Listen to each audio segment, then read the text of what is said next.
Hello everyone, আসসালামু আলাইকুম। আজকে তোমাদেরকে করে দেখাবো কলমি শাক ভাজি, দারুণ স্বাদের। তো প্রথমে এখানে আমি কিছুটা পরিমাণ কলমি শাক নিয়ে নিয়েছি। এবার এগুলাকে কেটে কুচি কুচি করে নিয়েছি।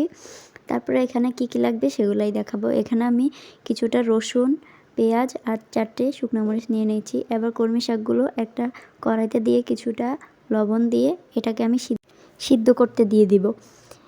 তারপর অনেকটাই দেখো পানি বেরিয়ে আসছে। আমি কিন্তু এখানে সাথে কোনো পানি অ্যাড করিনি, শাক থেকে পানিটা চলে আসবে। দেখো হয়ে গেছে, অলরেডি পানিটা শুকিয়ে গেছে।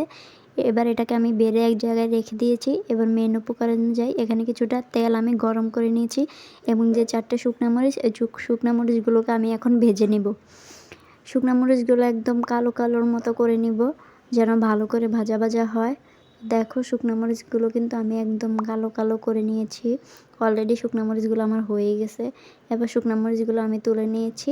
এবার কিছুটা রসুন কুচি দিয়ে দিব আর সাথে পেঁয়াজ কুচিটাও অ্যাড করে দিব। এবার এটাকে নেড়ে কিছুক্ষণ ব্রাউন কালার করে নিব। তার আগে এদিকে আমি শুকনো মরিচগুলোকে ছোট ছোট আকারে ভেঙে নিব হাতের সাহায্যে। তোমরা দেখো আমি কিভাবে ছোট ছোট করে হাতের সাহায্যে ভেঙে নিচ্ছি। এবার আমি ব্রাউন কালার যে করে রেখেছি পেঁয়াজটা, ওই পেঁয়াজটাতে এগুলো শুকনো মরিচ গুঁড়োটা এখানে আমি অ্যাড করে দিয়েছি। এবার এটাকে আরও কিছুক্ষণ নেড়ে নিব, একদম ব্রাউনের মতো করে নিব। ব্রাউন কালার যখনই হয়ে আসছে তখন আমি এই পর্যায়ে শাকটা দিয়ে দিয়েছি। সাথে কিন্তু আর লবণ দেওয়ার প্রয়োজন নেই, কারণ আমি শাক সিদ্ধ করার সময় লবণ দিয়ে দিয়েছি অলরেডি। তো এখন আমি শাকটাকে নেড়ে ভালোভাবে একদম মাখা মাখা করে নিব।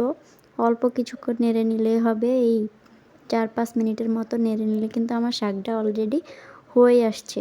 এখন তোমাদেরকে পরিবেশন করে দেখাই। দেখো শাকটা কত ইয়াম্মি হয়েছে। তোমরা বাসায় এই শাকটা অবশ্যই ট্রাই করতে পারো, অনেক বেশি মজা হয়।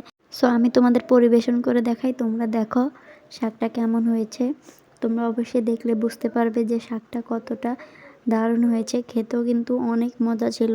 তোমরা অবশ্যই বাড়িতে কলমি শাক আনলে এই রেসিপিটা ট্রাই করতে পারো।